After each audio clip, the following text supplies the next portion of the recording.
Olá, caros alunos dos cursos de Relações Internacionais, Ciência Política e demais participantes. Sejam muito bem-vindos aqui a mais uma live sobre conjuntura internacional com os professores, com a professora Nathalie, professora convidada, e também com o professor comigo, o professor André Frota. Então, hoje, o que nós vamos procurar trabalhar, a gente vai fazer aqui uma live um pouco mais curta do que a gente estava fazendo até então. A gente vai tentar fazer um boletim de conjuntura que ele vai ter no máximo em torno de 20 ou 25 minutos. A gente estava fazendo nas últimas edições do boletim de conjuntura, lives chegando até 1 hora. A gente passou a restringir agora a um formato que ele é mais enxuto, ele é mais direto. Então o volume de informação vai ser um pouco mais rápido.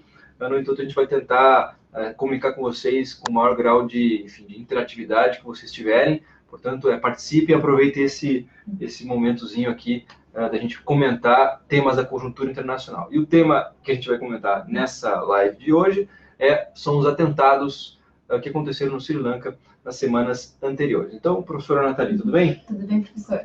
Tudo bem. Então, a gente vai iniciar aqui com uma pergunta, vou começar com essa pergunta introdutória, para a gente fazer uma contextualização. O que aconteceu no Sri Lanka, enfim, qual é o conjunto de acontecimentos, como é que a gente pode caracterizar esse evento? Ok. Então, bem brevemente, né, sem me estender muito nos pormenores do que se deu no Sri Lanka, vamos tentar contextualizar para que a gente consiga trabalhar mais, né, a partir dos fatos que ocorreram, né? Então, a gente teve ali, no último domingo de Páscoa, no dia 21 de abril, atentados terroristas no Sri Lanka.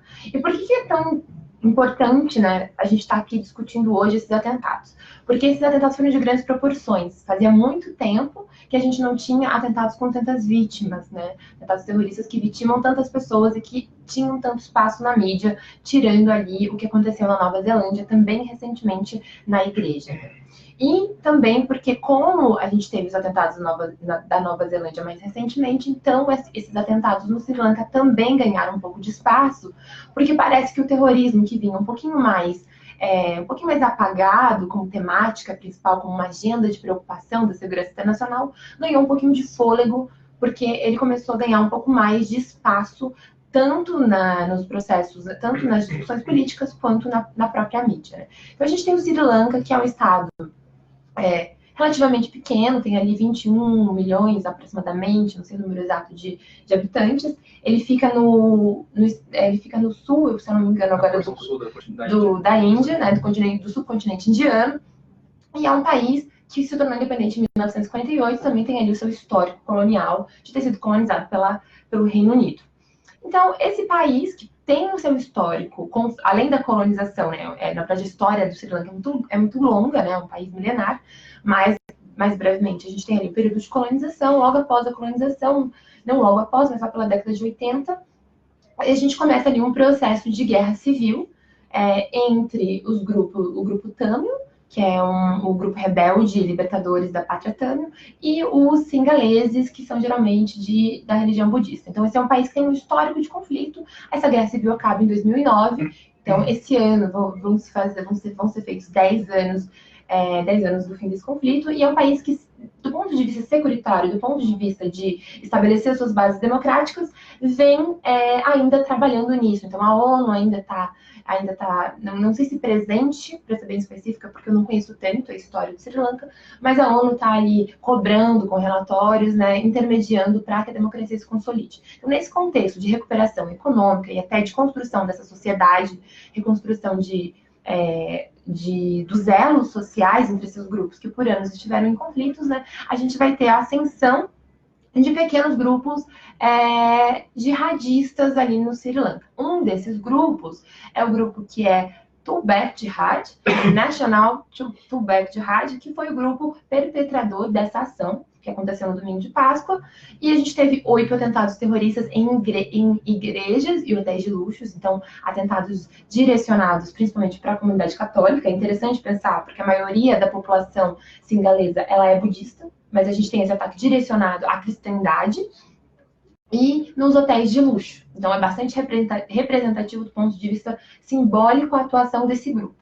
E a gente tem uma relação, né, com o Estado Islâmico. Começa a surgir na mídia essa questão de que o Estado Islâmico está envolvido com esse atentado terrorista e que existe alguma espécie de relação entre esses ataques e o que ocorreu na Nova Zelândia. Então, o que a gente destaca ali?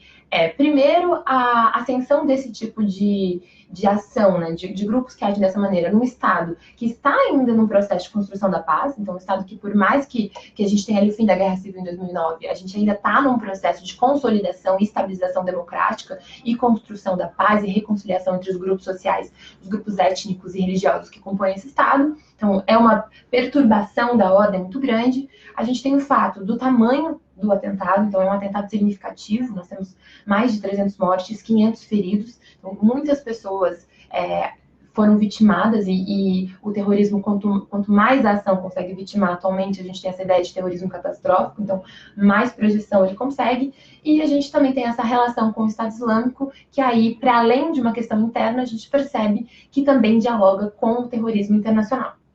Então é importante vocês terem esse cenário em mente quando vai pensar sobre o caso. É isso que eu queria, de fato, professora Nathalie, tentar conectar agora com a segunda pergunta.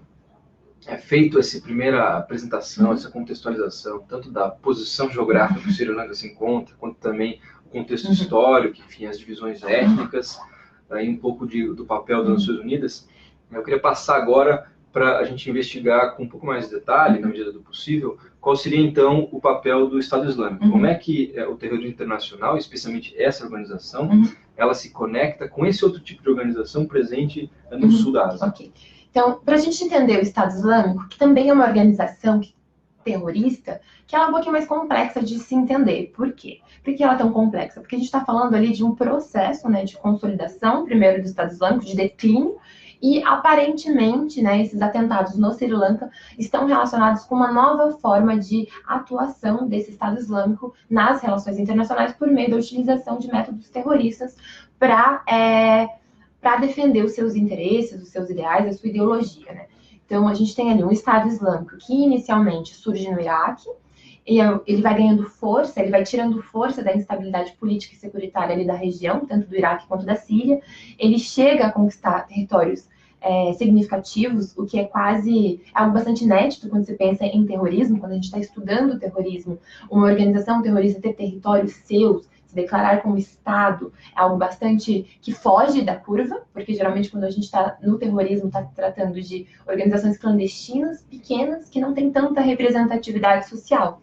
Principalmente, e sobretudo por não ter essa grande representatividade social, é que elas acabam indo pelo caminho da ação terrorista, desse método que se utiliza da violência política, né, da violência ou da ameaça do uso da violência para fins políticos. Então, para obter ali um ganho dentro do jogo político a partir da utilização de métodos violentos.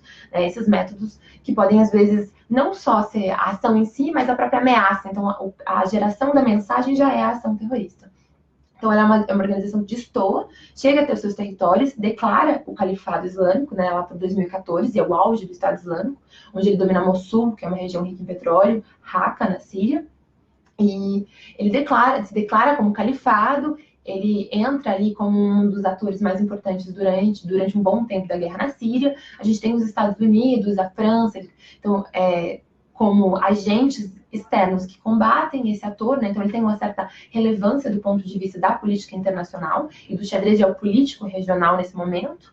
Ele comete ataques importantes, 2015 em Paris, anteriormente na Charlie Hebdo, né, também na França. E ele começa a entrar em declínio justamente por causa da guerra, justamente por causa que, a partir do momento que uma organização terrorista se estabelece em um território, declara um Estado e cria um exército, essa organização fica muito mais suscetível aos métodos tradicionais de combate ao terrorismo, que geralmente se mostram bastante ineficazes. A gente pode pensar quanto tempo os Estados Unidos levaram para conseguir prender ou abater ou chegar até o Osama Bin Laden. Foram muitos anos, desde os atentados de 11 de setembro até a notícia de que os Estados Unidos finalmente haviam capturado o Osama Bin Laden, foram muitos anos. Isso se deve muito à forma como a Al-Qaeda se organiza, que é por cédulas, são cédulas dispersas, uma organização bastante difusa, você não consegue, o comando ele é bastante fluido, então você tem dificuldade de entender, por mais que você saiba quem são as cabeças, você não tem um centro onde você diz, aqui está a Al-Qaeda.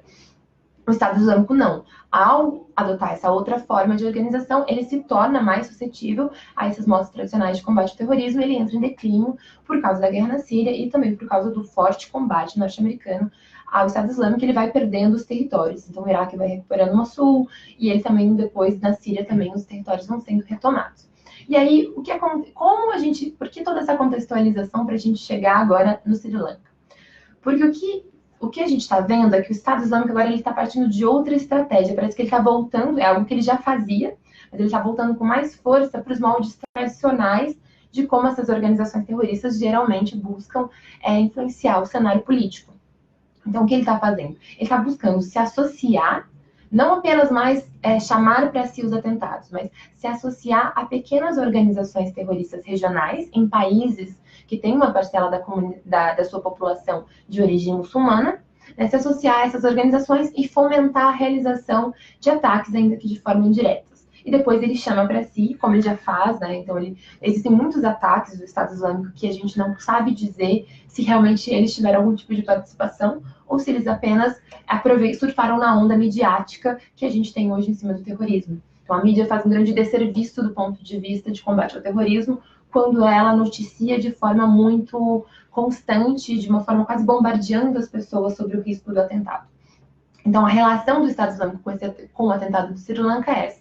Então, ele está passando a se associar a essas organizações pequenas. Então, essa organização do Sri Lanka que perpetrou, que realiza esse ataque, era uma organização muito pequena, mais conhecida por vandalismo, por ações de depredação, coisas mais pontuais. Então, ela não tinha uma grande relevância, até no próprio Sri Lanka.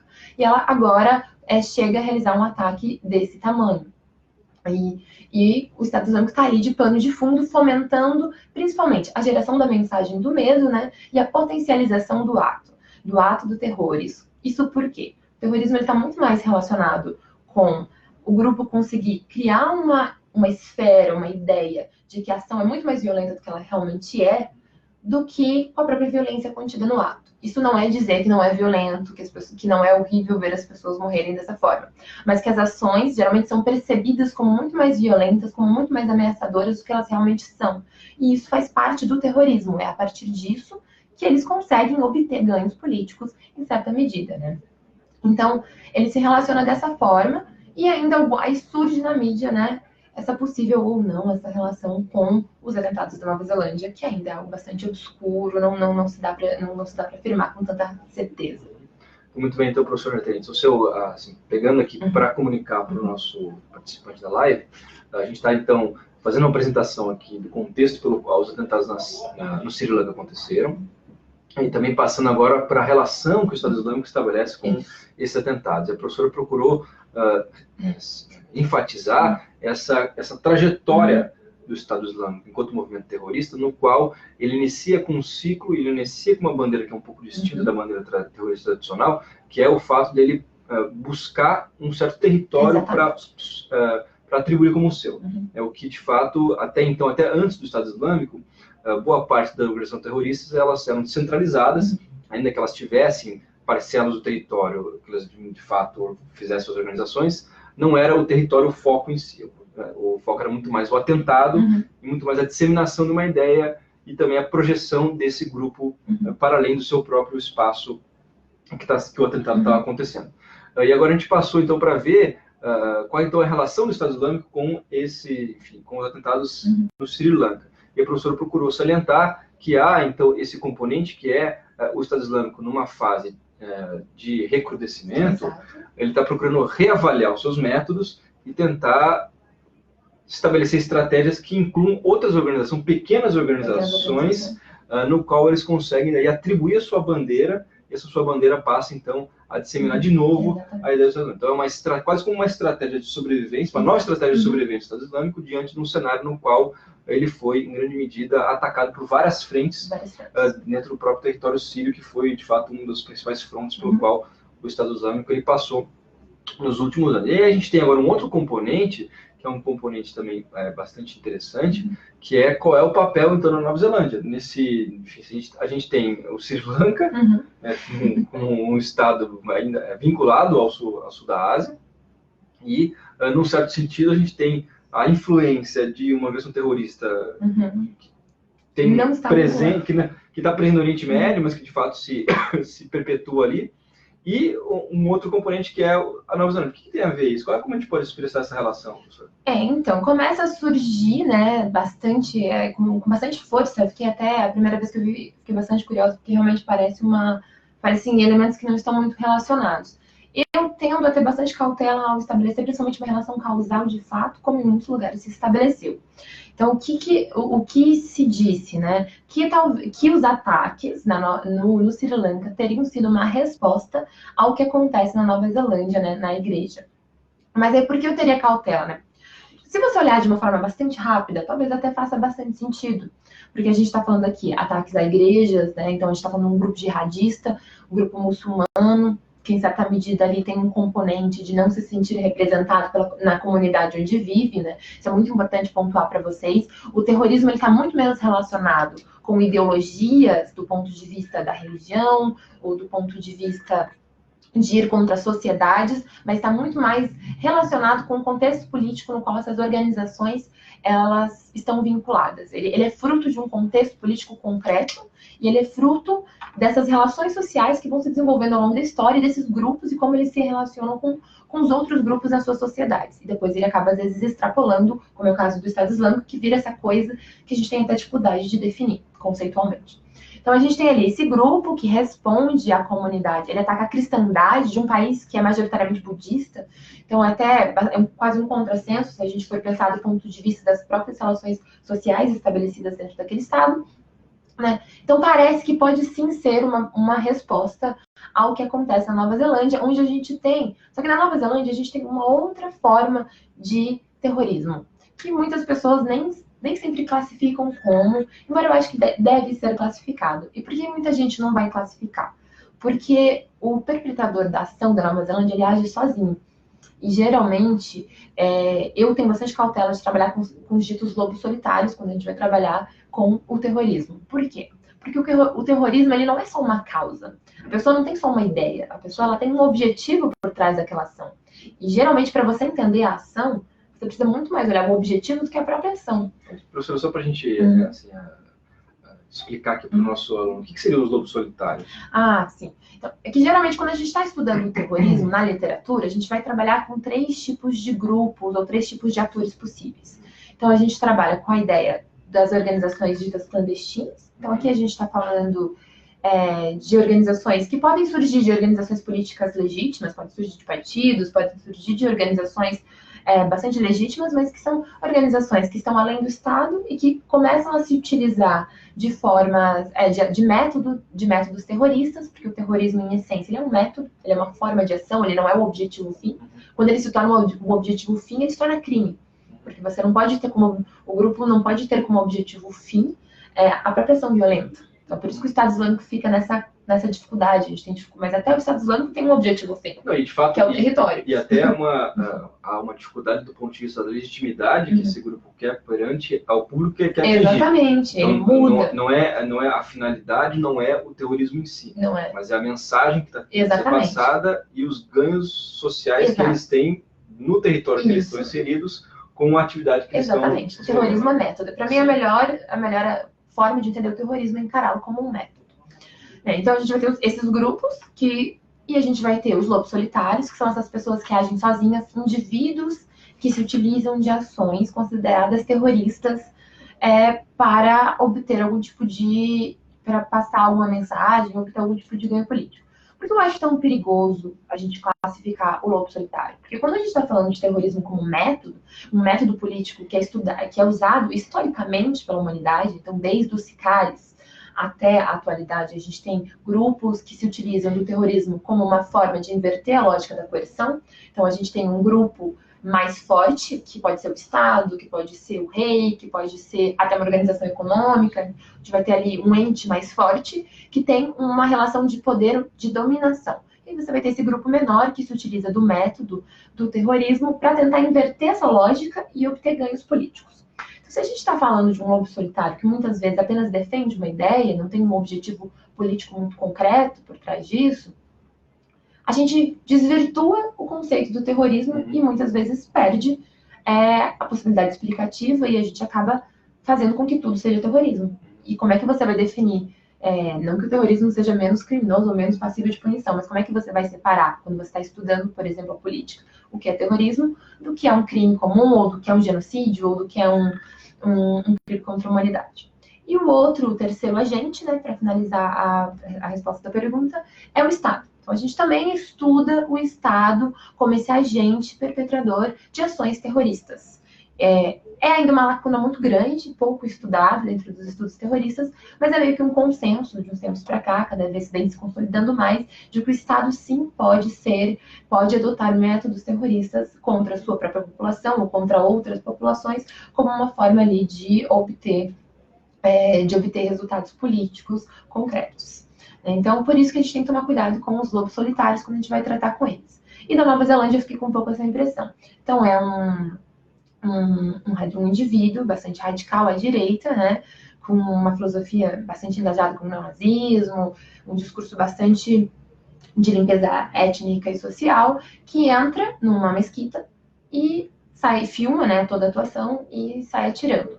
Então, eu acho que ele está muito mais próximo, por exemplo, do que a gente observa quando as pessoas quando indivíduos entram nas escolas e saem assassinando as pessoas, ou até o que aconteceu recentemente em Suzano, do que de uma organização terrorista. Então, estabelecer a causalidade é um pouco perigoso.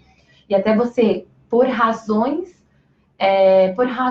na forma de atuação de um agente tão difícil de entender, tão difícil de dar certa previsibilidade como é o Estado Islâmico, é bastante perigoso. Eu iria mais pelo caminho de que a gente pode estabelecer uma relação, de que a gente pode observar esses polos de dificuldade, né? Então a gente percebe que a violência ela está muito mais presente na nossa sociedade, o que está dando esse rejuvenescimento aos estudos sobre o terrorismo, que vinham eles ascendem muito depois do 11 de setembro, mas nos últimos anos eles haviam perdendo um pouquinho de espaço na literatura. Professora Nathalie, então a gente já está aqui chegando no finalzinho da nossa live. Tem uma pergunta que veio aqui do chat, eu vou passar aqui para a gente finalizar, então, a nossa live. Então, o Mauro, ele está perguntando o seguinte, pegando o raciocínio que a professora apresentou. Nesse sentido, o terrorismo é mais um fenômeno isolado, em vez de ter uma relação ampla com o cenário global político? É isso que ele está perguntando. Essa é uma pergunta excelente para quem estuda terrorismo. Então, como é que a gente vai estudar o terrorismo? Eu acho que a gente sempre tem que estudar. Primeiro, você tem que entender o grupo que está levando aquela ação adiante.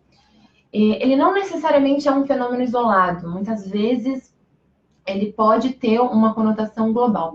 Mas, por mais que ele tenha um impacto global, eu acredito que a forma como esses grupos se consolidam, como surgem, e os objetivos políticos mais imediatos e concretos que eles têm estão muito mais relacionados com o contexto. Então, até se a gente for pensar, tem um estudo da década dos anos 2004, 2006, logo surge a onda do terrorismo religioso, onde se constrói a ideia de que a gente estava tendo uma nova onda de terrorismo, onde a gente tinha uma nova forma de fazer terrorismo, em que esse terrorismo não mais tinha objetivos políticos, mas sim religiosos, e cria-se, né, surfa-se nessa ideia de que a gente tem Ocidente contra o Oriente, então muçulmanos contra ocidentais. Tem um estudo muito legal que trabalha e vai mostrando como é que era, ele analisa o perfil dos terroristas, das pessoas que estavam em alguma organização. E o que ele verifica? Existiam muitos ateus entre homens-bombas. Os terroristas não tinham uma escolaridade tão baixa quanto se esperava. E eles não eram das classes mais pobres daquele estado sempre. Então a gente tinha alguns que eram, mas ele percebia que estava bem misturado da onde provinham aquelas pessoas naquela sociedade. Mas o que ele observou nesses grupos ali do Oriente Médio? Que praticamente todos os lugares onde você tinha uma ação quase que diária de grupos terroristas, então diariamente você estava tendo algum tipo de atentado, eram países ocupados ou com algum tipo de ingerência estrangeira. Ou seja, quando a gente olhava para a Al-Qaeda, a gente via um grupo que parecia, por causa do 11 de setembro, estava se colocando contra o Ocidente. Mas, na verdade, com esse estudo, você percebia que criou-se um estereótipo do terrorista e que esse estereótipo não condizia com a realidade. E, na verdade, ele estava muito mais fincado no local, com o fato de que a gente tinha a constante ingerência externa dentro daqueles estados, do que relacionado com uma grande cruzada contra o Ocidente ou contra a ideia ocidental. Então, o objetivo político era muito mais se fazer ouvir com relação ao fato de que essas sociedades, ou esses grupos em específicos, não as sociedades no geral, né? Mas esses grupos específicos se sentiam invadidos, se sentiam explorados, se sentiam oprimidos pelo Ocidente, mas era mais relacionado com aquele Ocidente que estava dentro do seu próprio território, do que com um Ocidente para além.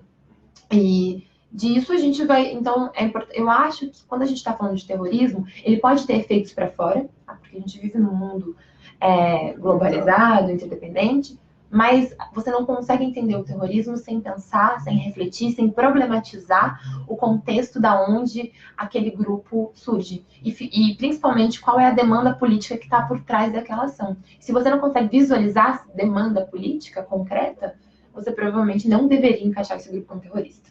Tá bom, então muito obrigado, professora Nathalie. A gente está chegando no final da nossa live, então, sobre os atentados no Sri Lanka. Nós agradecemos a participação de vocês. Muito obrigado, pessoal, e até a próxima. Gente, boa noite.